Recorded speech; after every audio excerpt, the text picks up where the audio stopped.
కొత్త ఇళ్లకి, ఆఫీసులకి గుమ్మం ముందు బూడిద గుమ్మడికాయ కట్టడం మనం చూస్తూనే ఉంటాం. ఎప్పుడైనా ఆలోచించారా? అదసలు ఎందుకక్కడ ఉంటుందని? జస్ట్ ఓ డెకరేషనా? కానే కాదు. అది అలంకారం కంటే చాలా ఎక్కువ. ఒక రకమైన పురాతన రక్షణ కవచమని నమ్ముతారు.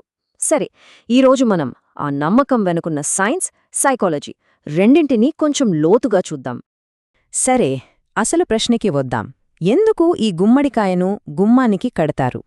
ఇది తరతరాలుగా వస్తున్న ఒక ఆచారమా, లేకపోతే దాని వెనుక ఏదైనా మనకు తెలియని అర్థముందా? నరుడి దృష్టికి నల్లరాయి కూడా పగులుతుంది. ఈ సామెత మనం వినే ఉంటాం కదా.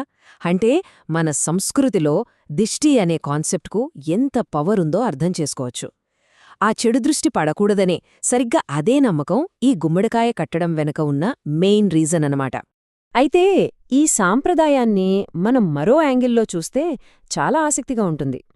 ఈ గుమ్మడికాయను ఒక మల్టీ లేయర్ ఎనర్జీ ఫిల్టర్ లాగా చూడొచ్చు. అంటే ఏంటి? ఇది ఒకేసారి చాలా రకాలుగా పనిచేస్తుందన్నమాట. సరే, ఆ లేయర్స్ ఏంటో ఒక్కొక్కటిగా చూద్దాం. రైట్, ఈ ఎనర్జీ ఫిల్టర్ ఎలా పనిచేస్తుందో చూద్దాం. ఇందులో మొత్తం 3 లేయర్స్ ఉంటాయి. ఫస్ట్ది దాని బయోలాజికల్ ప్రాపర్టీస్, అంటే జీవ సంబంధ లక్షణాలు. సో మొదటి లేయర్ అదే బయోలాజికల్ ఫిల్టర్. ఇదంతా కూడా గుమ్మడికాయకు సహజంగా ఉండే లక్షణాల మీదే ఆధారపడి ఉంటుంది. అసలు సీక్రెట్ అంతా దాని స్ట్రక్చర్లోనే ఉంది. గుమ్మడికాయను ఎప్పుడైనా కట్ చేసి చూసారా? లోపల దాదాపు అంతా నీరే ఉంటుంది కదా. ఆ వాటర్ ఫిల్డ్ సెల్యులార్ స్ట్రక్చర్, అంటే ఆ కణజాల నిర్మాణమే దీనికి ఆ స్పెషల్ పవర్ ఇస్తుందని నమ్ముతారు. అదెలాగో ఇప్పుడు చూద్దాం. మన చుట్టూ ఉండే నెగటివ్ వైబ్రేషన్స్ లేదా ప్రతికూల ప్రకంపనలు అంటాం కదా, వాటిని ఈ గుమ్మడికాయ ఒక స్పాంజ్ లాగా పీల్చేసుకుంటుందని బలంగా నమ్ముతారు.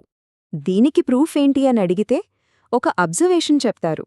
మామూలుగా అయితే బూడిద గుమ్మడికాయ నెలల తరబడి ఫ్రెష్గా ఉంటుంది. కాని దిష్టి తగిలింది అని చెప్పే సందర్భాల్లో అది లోపల్నుంచి చాలా తొందరగా కుళ్ళిపోవటం చూస్తాం. అంటే ఆ నెగటివ్ ఎనర్జీని అబ్జార్బ్ చేసుకోవడం వల్లే అలా జరుగుతుంది అనంటారు. సరే, అది ఫస్ట్ లేయర్. ఇక రెండో లేయర్కి వద్దాం. ఇదే కెమికల్ షీల్డ్, అంటే రసాయన కవచం. గుమ్మడికాయతో పాటు ఆ నల్ల బొగ్గు మొక్కలు కూడా కడతారు కదా. అవి ఊరికే డెకరేషన్ కోసం కాదు, వాటి వెనుక ఒక కెమిస్ట్రీ ఉంది. ఆ కెమిస్ట్రీకి కారణం కార్బన్. బొగ్గు అంటే ఏంటి? దాదాపుగా ప్యూర్ కార్బన్. మరి ఈ కార్బన్కు కొన్ని అమేజింగ్ అబ్జార్బెంట్ ప్రాపర్టీసుంటాయి. కార్బన్ చాలా powerful absorbent. For example, activated కార్బన్ని మనం వాటర్ ఫిల్టర్లలో వాడతాం కదా, సేమ్ అలాగే ఈ బొగ్గు కూడా గాలిలో ఉండే కొన్ని టాక్సిన్స్ని, ఇంకా ఎలక్ట్రోమాగ్నెటిక్ రేడియేషన్ని కూడా గ్రహిస్తుందని ఒక నమ్మకం. ఇది జస్ట్ నమ్మకం మాత్రమే కాదు, దీని వెనక కొంత మెటీరియల్ సైన్స్ కూడా ఉంది. ఓకే, ఇప్పుడు లాస్ట్ అండ్ ఫైనల్ మూడవ లేయర్, అదే సైకలాజికల్ షీల్డ్, అంటే మానసిక కవచం. ఇది చూసేవాళ్ల మైండ్ని ఎలా ఎఫెక్ట్ చేస్తుందో చూద్దాం. దీన్నే మనం విజువల్ డిస్ట్రాక్షన్ థియరీ అని పిలవచ్చు. చాలా సింపుల్. మన దృష్టిని ఒక వింతైన వస్తువు ఎలా పక్కకు మళ్లిస్తుంది అనేదే ఈ థియరీ.